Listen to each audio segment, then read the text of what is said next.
Good day, everybody, and welcome to another edition of the Military and Foreign Affairs Network. I am your host, the voice of reason. Well, today we want to have a look at the ongoing war, the ongoing conflict that is taking place in the Gaza Strip. Now, look, I want to stay away from the political aspects of this issue, and I want to look at it from really purely a military perspective. Now, the Israeli military, in some circles, is getting some criticism for its inability to what some analysts believe is a rapid defeat of Hamas in a more timely manner. Now, I want to talk a little bit why that is really kind of unrealistic. This is a very unique conflict.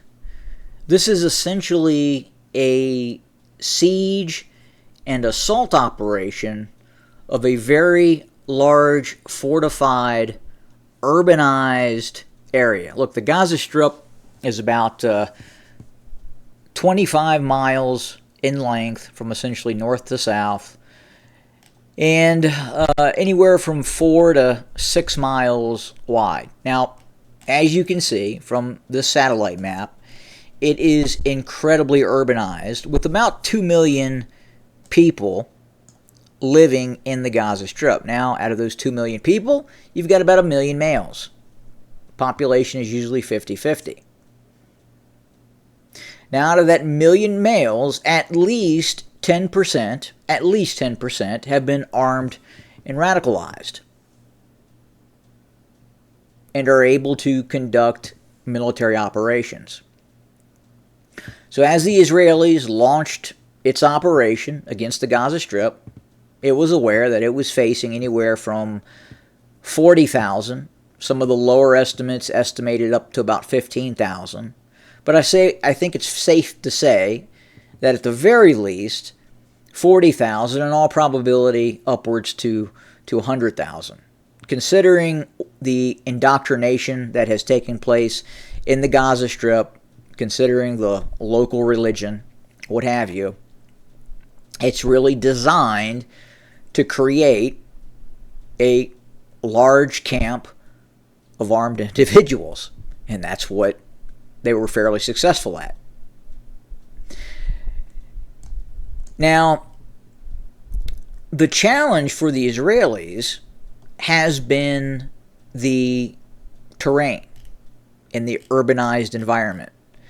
Underneath many of these buildings, and many of these are multi-story buildings made out of concrete,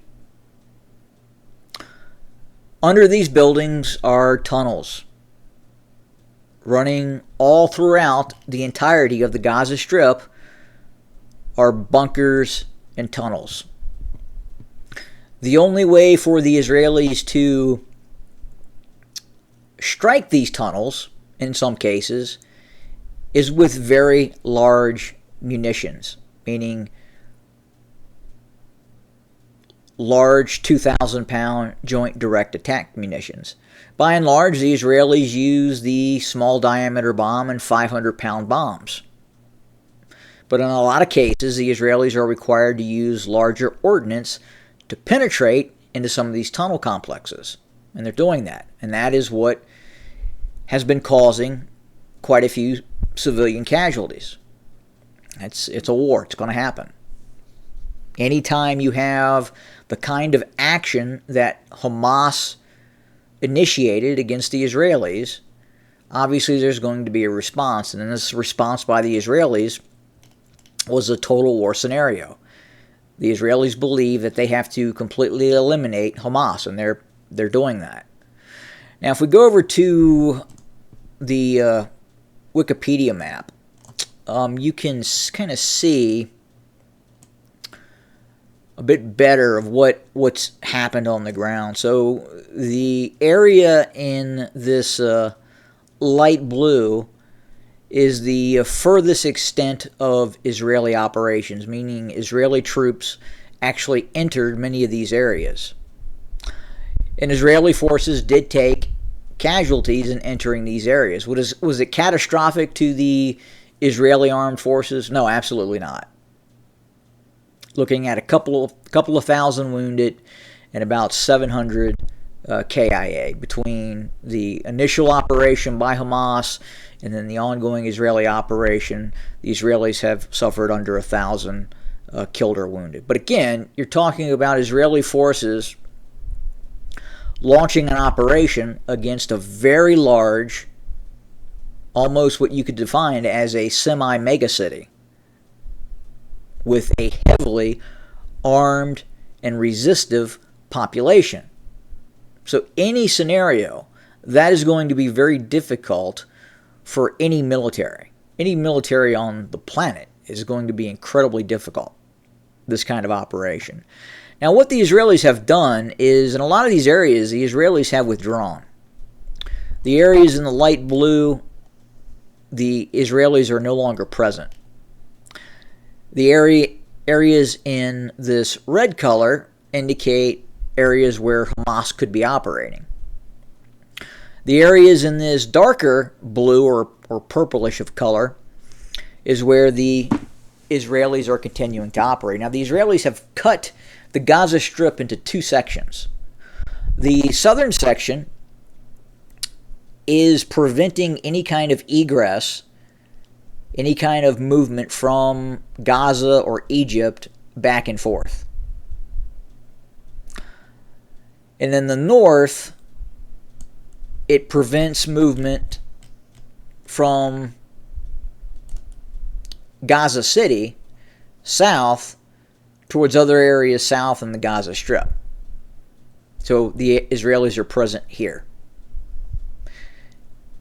And what the Israelis are doing now is simply large-scale, widespread, targeted strikes against the remaining military formations of Hamas. It's going to take a while, but it's ongoing. There are many less Israeli troops now in the Gaza Strip than there was at the peak operational tempo of the Israeli military. The Israeli military did not use a lot of its high-end, long-range stockpile of precision-guided weapon systems.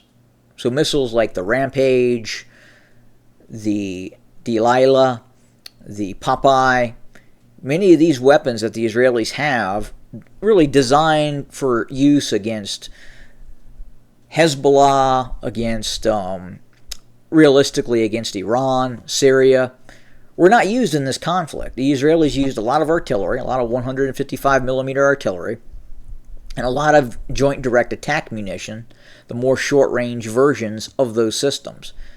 They've used quite a few Hellfire and Spike missiles against surface targets. And again, a lot of these targets that the Israelis have had to go after are subsurface targets, underground, and the Israelis have had to use very large ordnance, very large 2,000-pound bombs in some cases, bunker busters, to go after some of these units, these Hamas units.